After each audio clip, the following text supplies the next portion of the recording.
Hello guys, the DB Grinder here, back at it again with another video, and this time we have Saber to go with 139 rating versus Sean Killian with 704 rating, so it's going to be another new format video. Also, make sure to go ahead and check out Sean Killian's YouTube channel, link down below at the very top of the description, and then hopping right in, we will go ahead and see Saber to go decide to go second. 40 versus 41, we have Droplet, Ash Blossom, Terraforming, Imperm, Fualos.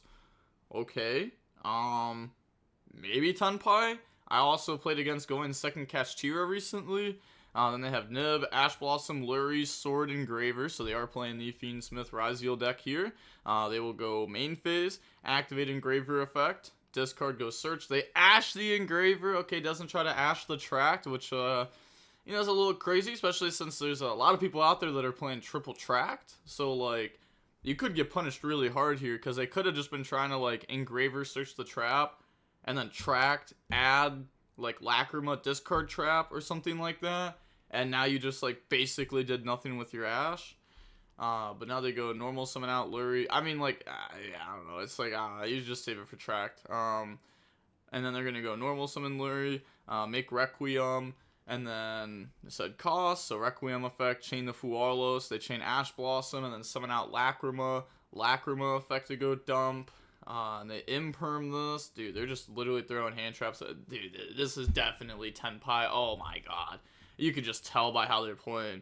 Like, I guess it's okay to stop this, but really, what's the point, right? I guess they're just gonna make DDD, and then have, like, the trap set up.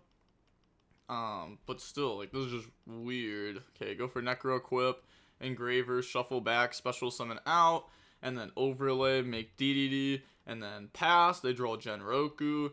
Yep, definitely Tenpai. Activate Terraforming, chain the Droplet, go ahead, shut down the DDD, and then search out the Sangan Summoning. Sure. But they used a lot of hand traps, so it's not as valuable as it could be, where you have, like, normal summon plus Chandra or something like that. So we're gonna go summoning, add the Pydra, discard Genroku, normal summon out Pydra, affect the Pydra, grab out the Sangan Kaiman. Yup, and then this is negated.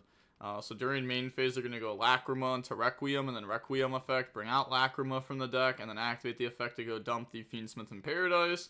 So how'd you summon Requiem? I summoned it with Lacrima. And then go Pydra, attack over the DDD, and then activate Sangan Kaiman, add out Chandra, and then special summon out Chandra. And then on that summon, they were thinking if they want to activate Paradise, but if they target this, then they just make Biden, and they can just, like, dodge it. So attack over Lacrima, and then effect summon out Fadra from the deck. And then Fadra will go ahead and attack directly, and then Sean Killian just goes ahead and admits defeat. They said Tenpai's still alive. I mean, yes, technically, like, Tenpai still has all it takes to OTK. It's not like you needed 2 Chandra to OTK or 2 quick play spell to OTK. Just the deck is a lot worse because the deck's gonna lose to Imperm, like, a lot, right? Like there's just not enough extenders anymore. You have to play set rotation, I feel like. It almost feels like you have to. Sean Killian will go first. We have Pydra, Metaltronus, Droplet, Perulia, Genroku, but the deck does have more space for going second cards now, so that's cool. You'll probably get hit with more of those. Then they have Engraver, Nib, Crossout, Imperm, Bonfire. So we will draw phase Perulia, and then they chain Crossout on that, shutting that down. Okay. And then activate Bonfire to search out Ice. Yeah, so we're going to lead with Ice instead of the Engraver here. I guess the opponent also was, like, slamming down infinite hand traps every opportunity they had last game. So, like, maybe they would, like, hand trap this, and then if they hand trap Ice, you could just, like, Engraver, Requiem, Lacrima, 2 level 4s, Duo Drive, and start doing all that from there. Well, you could make Link 3. Well, they don't play Link 3 because they actually play the DDD.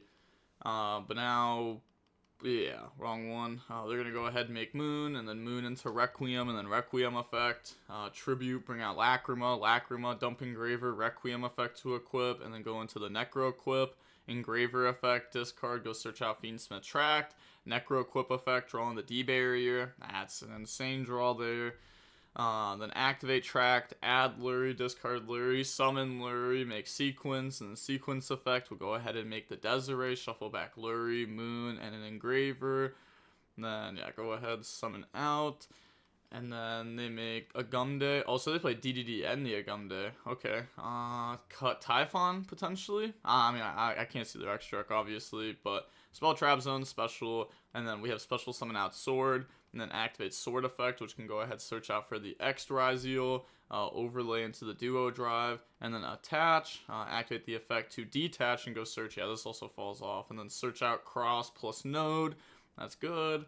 Then we have activate Cross, special node effects, and Duo Drive, special summon back out Ice from the graveyard, overlay into the Dead Natter, effect to attach, and then Cross put back and draw into the Ghost Ogre. Okay, that is good. It feels like they're one body short. I guess they could have just like searched something else. Yeah. I mean, this is fine though. This could have ended with Babushka on it also with what we had. Hey, check out the spreadsheet that I posted for free. Nice spreadsheet, by the way. Solid spreadsheet. But this is still good. Like, having the Desiree underneath of this with that engrave and that engrave. And we have Imperm T-Barrier, Ogre. The nib is just there for crossout. Sad that we drew it. Then we go set, pass, draw into Thrust. Okay, so we will go normal summon out Pydra effect. And this is another thing that sucks too, is like, if you play 3 Pydra, and you play 3 Genroku, and you start playing more and more of these normal summons, you're going to draw multiple normal summons, and drawing multiple normal summons, like, isn't very good. Like, it's fine with Droplet, it works with Field Spell. If you can get the Sangan Kaiman to resolve, then you can, like, search Genroku, special something from hand, and then special the Genroku that you searched. But all those are, like, instances where, like, you started to already play, or if you, like, just drew Droplet. So they're going to cross negate the Pydra, and then set any chain link 2, nope. Okay, and then Desiree, shuffle back and send the Pydra. So I actually don't think you can chain to field as it's on resolution. Well, yeah, that is true. I like how Sean Killian doesn't even try to argue it. He's just like, yep, new chain link, I'm going to activate Desiree. Because, like, yes, you can't chain to the field spell, but if it's chain link 1 Pydra, the opponent could go, like, chain link 2 Cosmic onto Ryzeal Cross, is what Sean Killian meant there. And then now, in response to Desiree, they're going to go Droplet, send Pydra to shut down the Detonator, and then they're going to go Lacrima effect to shuffle back, summon out the Agumde effect to try to bring out Desiree. Oh my gosh, that was such a bad misclick there. Now you got to do all that again. Yeah, I feel the pain. On Agumde effect, chain Metaltronus, and then they're going to chain D-Barrier, calling Synchro. That's fine. I mean, there's not a Synchro that matches up with this, so I'm not sure why we're going for that. Yeah, just gonna summon out Underworld Goddess, okay. And then activate Thrust. Thrust will grab out the Terraforming. Yeah, this will probably be played more too. You just need more extenders. And then also, like, if you're already playing, then this can grab other things too. So activate Terraforming, grab out the Sangan Summoning, and then activate Summoning effect, chain Ghost Ogre, and then they just go Battle Phase. Attack over the Dead Natter, it's negated so it can't protect, and then we will go into a Typhon, sure, Typhon effect, and then the Impermit, and then pass turn, draw on the sword, should have put it in defense, didn't even matter, so summon out Engraver, and then go up in the Requiem effect, tribute go special, summon out Engraver, and then Requiem effect to equip, Engraver effect to go send, sure. Battle Phase, go swing, and then a Agumde effect to spell Trap Zone, and then go for the Desiree, and then that's just game right there. That's 46. Yep, gains 18 more. Yep, not 600 more, 18 more, and then great duel, man. Still more testing, but not bad. Okay, so on to game number 3. We will go ahead hitting the great duel, man. After game 2 is crazy. Also, it wasn't even like a great duel. It was like, it went to turn 3. It wasn't even like that crazy either. Okay, we got Pydra, Ash Blossom, Droplet, Fualos, Lightning Storm. I still hate Tenpai so much. Then they have Cross, Fualos, Bonfire, Engraver, and Tract.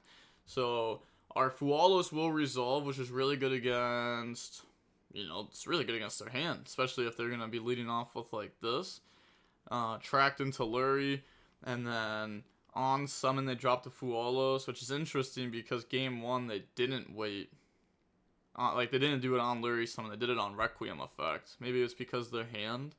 But now they're gonna make Requiem, and then we draw 1, and then we're gonna go Requiem effect. They Ash it.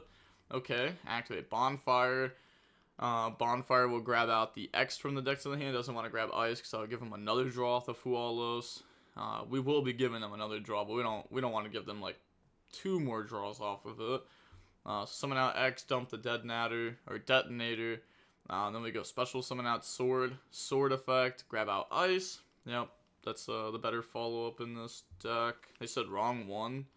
Oh, okay, sure. I mean, yeah, that's fine. They wanted to dump the Detonator in the Detonator in the first place because they wanted to get cross draw.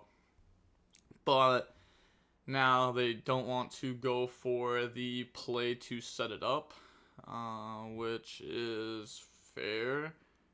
Yeah, it's fair. Okay. Because like technically you could, because you can Engraver send, but that's like not worth it. Make the Detonator. They draw Perulia. Drops Perulia, which is very interesting since the opponent is like almost guaranteed to not normal summon Ice because it will be giving you 2 draws. So they wouldn't be going for that anyways, and you just wasted a card for Droplet. But you know that's the standard Tenpai player. Then they go Engraver effect, search out Fiendsmith in Paradise. Then activate Engraver, shuffle back Lurie, special summon out. Requiem effect to equip, and then go set Fiendsmith in Paradise. Pass. So if they Lightning Storm pop back row, they will pop the Fiendsmith in Paradise and the Requiem, which will allow them to have Desiree set up. But also they drew Chandra, so now they have starter, extender, plus all these board breakers. So activate Lightning Storm, calling back row, and then wait. Chain Forbidden Droplet, send 2. 2? I guess 2?